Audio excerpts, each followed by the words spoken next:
everyone, Rhoda again with a JAC capsule on logarithms. We're going to use properties of logarithms to solve a question type that shows up a lot in your Calculus 1 class.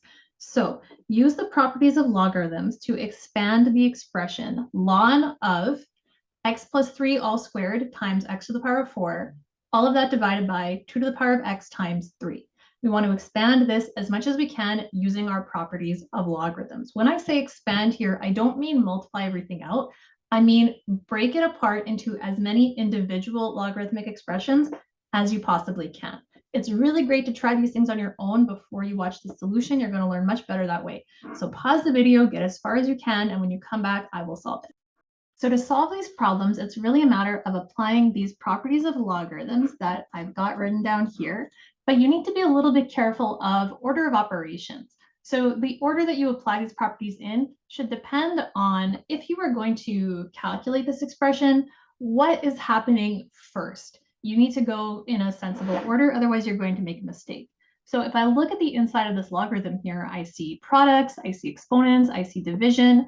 All of that can be broken up using our properties, but you need to ask yourself, what is the main thing that's happening to the whole expression?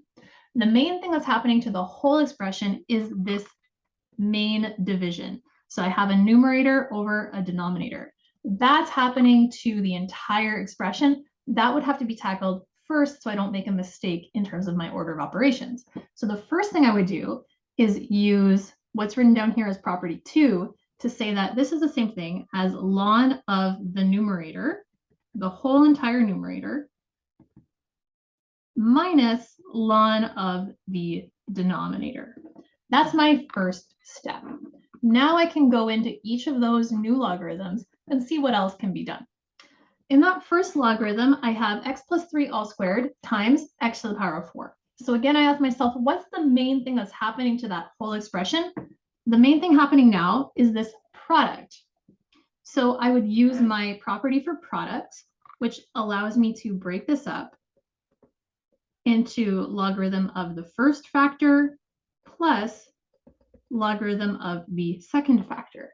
If you're not sure what I mean when I say term and factor, we have a video about that. You can go check out our playlist on math notation. Let's move on to ln of 2 to the power of x times 3. Once again, I have a product here, so I can separate that into two separate logarithms added together. Now I've actually made a mistake on purpose because I'm hoping that you will spot it. Do you see anything wrong in this line? If you don't, let me point out that we initially were subtracting this whole logarithm. So when I separate that logarithm into two parts, I still should be subtracting the entire thing. So these two terms in the back, they need to be inside of a bracket, or I could distribute my minus to each one of them. I'm going to do that in my next line. So be careful for that type of mistake. Even though I've separated it into two terms with a plus, because it was all subtracted, it needs to be all subtracted once again. All right, so now I've got 4 individual logarithms. Can I break this apart anymore? Well, now I see that I have some exponents, and I can use my final property to bring those exponents in front of each logarithm as a product. So in my first term, my x plus 3 all squared, that power of 2 can come to the front, and I get 2 times ln of x plus 3. In the next one, I have x to the power of 4. That can now come to the front of its logarithm, so I get 4 times ln of x. Same thing for the next term. I have ln of 2 to the power of x, so my exponent of x comes to the front.